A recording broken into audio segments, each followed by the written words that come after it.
kelahiran Nabi Muhammad Shallallahu Alaihi Wasallam. Mekah yang semula hanya ditinggali oleh Hajar dan Nabi Ismail, seiring dengan berjalannya waktu, berubah menjadi sebuah negeri yang besar. Berkat doa Nabi Ibrahim, negeri itu sungguh mendapatkan berkah dari Allah. Masyarakatnya hidup dalam kecukupan dan sejahtera. Beribu-ribu tahun kemudian, Mekah berubah menjadi negeri yang sangat kejam.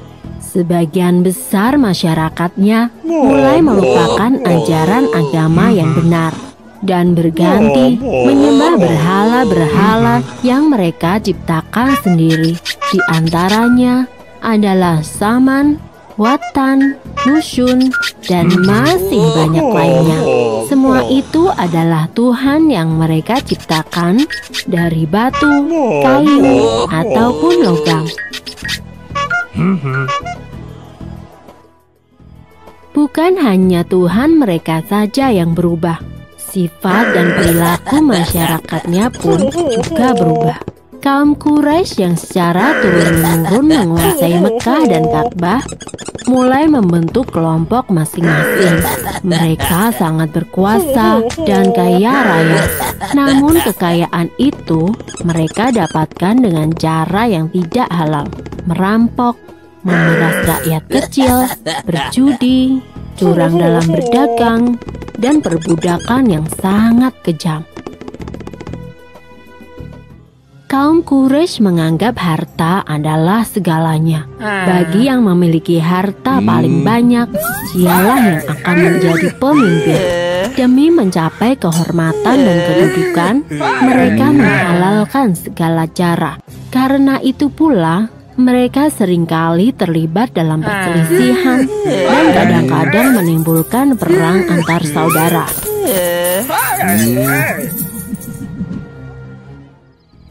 Zaman di mana kaum Quraisy hidup dengan cara yang kejam disebut zaman jahiliyah. Pada zaman itu, ada seorang wanita soleh bernama Aminah. Suaminya bernama Abdullah. Pada saat Aminah mengandung, sang suami jatuh sakit dan akhirnya pun meninggal dunia. Aminah merasa sangat sedih karena harus hidup sendirian. Pada suatu malam, ia bermimpi melihat bulan jatuh ke pangkuannya. Menurut ahli tafsir mimpi, kelak anak yang dikandung oleh Aminah akan menjadi orang yang dihormati. Mekah dan Ka'bah semakin ramai dan berkembang. Orang dari segala penjuru selalu berkunjung ke Mekah untuk beribadah dan juga berdagang. Kemajuan Mekah membuat Abraha, seorang gubernur di Yaman, merasa kesal. Ia telah membuat rumah ibadah yang jauh lebih besar dan lebih megah daripada Ka'bah. Namun, tidak ada satupun orang yang mau beribadah ke Yaman. Abraha lalu memerintahkan agar semua pasukannya bersiap-siap. Mereka akan menyerang Mekah dan menghancurkan Ka'bah. Abraha dan pasukan bergajahnya menyerbu Mekah dengan penuh kesombongan. Ketika ia akan menghancurkan Ka'bah, tiba-tiba datang ribuan burung ababil. Burung-burung itu membawa batu-batu berapi dari neraka. Kemudian batu-batu itu dilemparkan ke arah pasukan gajah Abraha. Dalam sekejap mata, pasukan Abraha berhasil dikalahkan dan Ka'bah pun dapat diselamatkan. Tahun itu kemudian disebut dengan Tahun Gajah. Pada Tahun Gajah itu pula, Aminah melahirkan putranya. Ia memberikan nama Muhammad, sebuah nama yang tidak lazim untuk anak-anak kaum Quraisy. Ialah Nabi Muhammad, nabi terakhir yang diutus oleh Allah. Ia dilahirkan pada hari Senin, 12 Rabiul Awal, Tahun Gajah. Selesai. Sumber dalam Al-Quran terdapat dalam surat Al-Fil ayat 1-5 yang artinya, apakah kamu tidak memperhatikan bagaimana Tuhanmu telah bertindak terhadap tentara bergajah? Bukankah dia telah menjadikan tipu daya mereka untuk menghancurkan Ka'bah itu sia-sia? Dan dia mengirimkan kepada mereka burung yang berbondong-bondong, yang melempari mereka dengan batu berasal dari tanah yang terbakar. Lalu dia menjadikan mereka seperti daun-daun yang dimakan ulat. Bismillahirrahmanirrahim. Assalamualaikum warahmatullahi wabarakatuh. Pada kesempatan kali ini, kita akan membahas mengenai materi kelas 6 tentang pelajaran 5, yaitu keteladanan Rasulullah SAW dan sahabatnya. Adapun submateri yang akan kita bahas yaitu mengenai kejujuran dan kasih sayang Rasulullah SAW.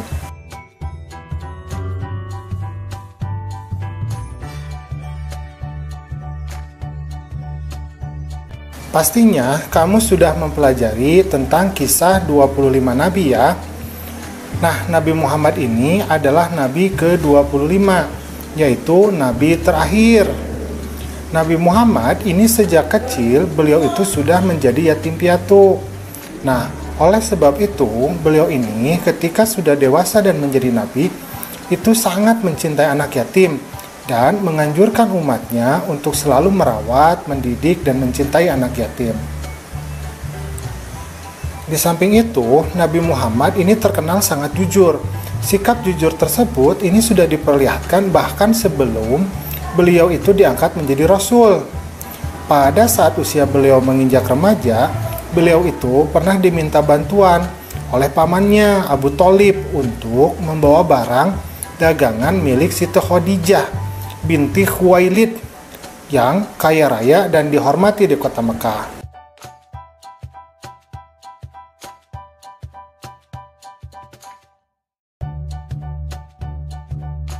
Pada usia 35 tahun, Nabi Muhammad bersama-sama dengan orang-orang Quraisy itu diminta untuk memperbaiki Ka'bah. Ketika pembangunan, Ka'bahnya itu sudah sampai ke bagian Hajar Aswad, berarti yang terakhir ya. Nah, orang-orang Quraisy ini kemudian berselisih tentang siapa yang akan mendapatkan kehormatan untuk dapat meletakkan batu Hajar Aswad ke tempatnya semula. Pada akhirnya, mereka pun kemudian bersepakat dan menunjuk Muhammad yang saat itu yang belum jadi Rasul ya, sebagai orang yang tepat untuk melakukan hal tersebut. Kemudian Rasulullah itu menyarankan suatu jalan keluar yang sebelumnya tidak pernah terpikirkan oleh mereka.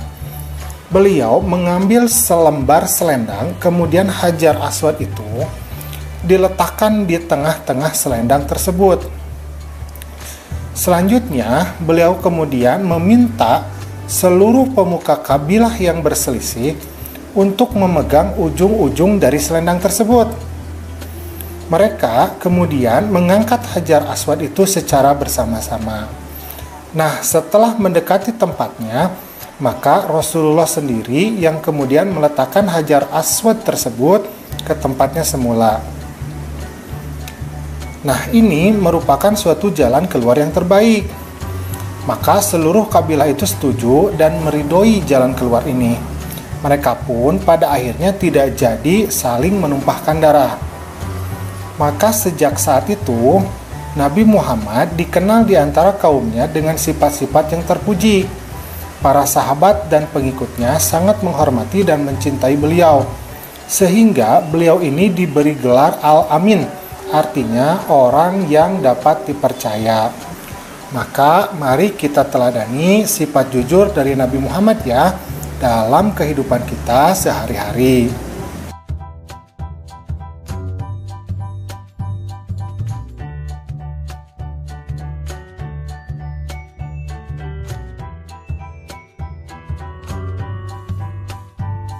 Nabi Muhammad selain memiliki sifat jujur dalam berdagang dan bergaul di masyarakat, Nabi Muhammad pun sangat sayang terhadap keluarga dan orang-orang di sekitarnya.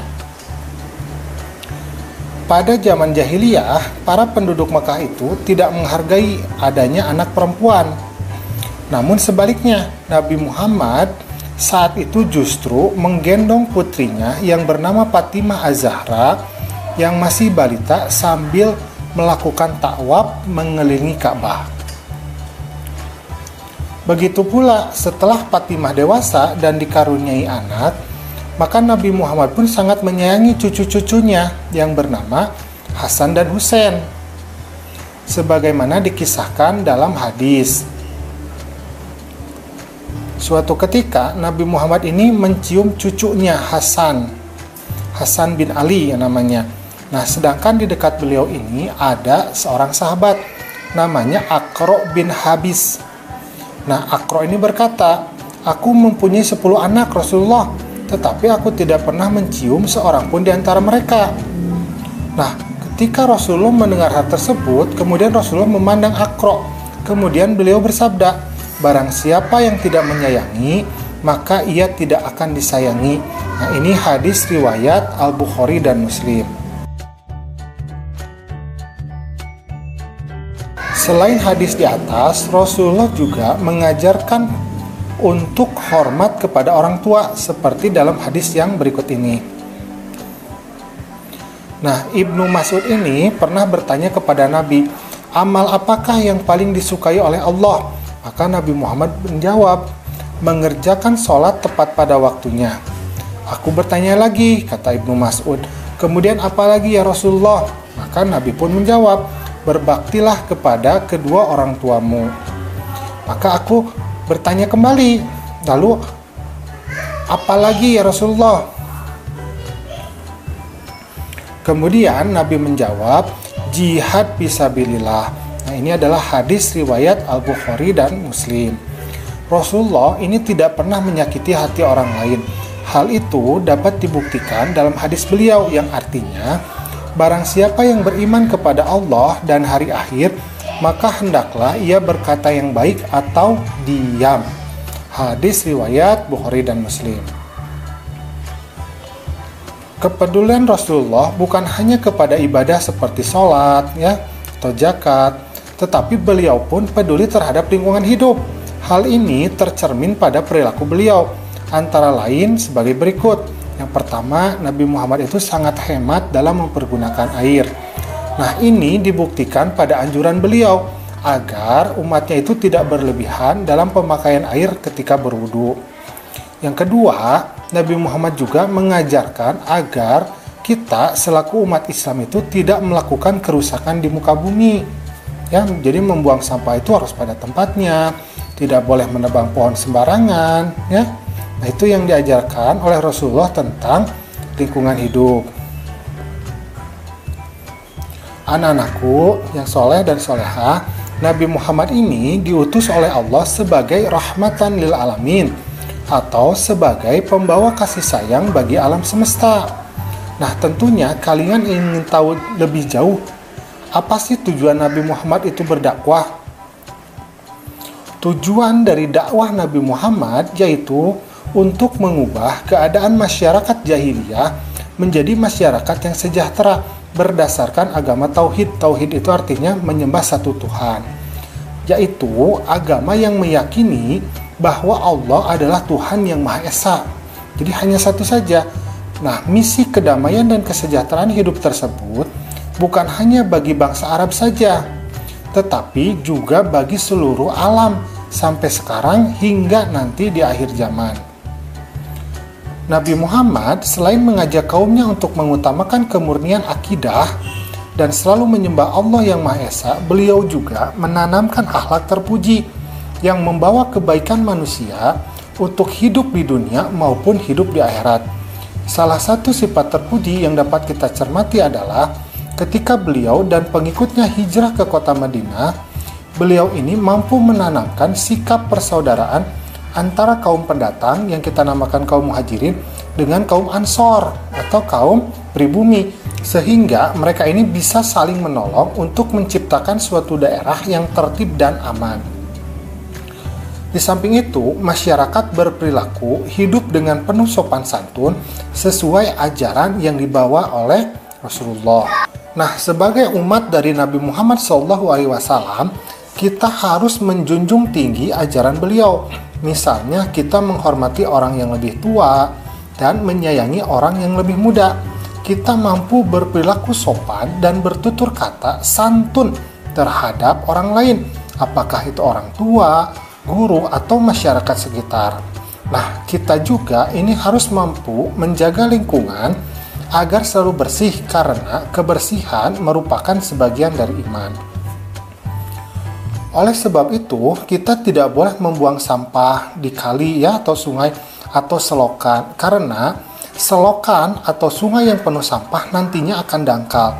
Saluran air menjadi tidak lancar, sehingga ketika datang musim hujan, daerah tersebut akan menjadi rawan banjir.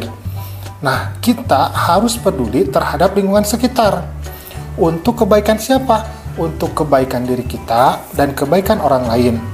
Kita juga harus selalu berperilaku sesuai ajaran Rasulullah SAW.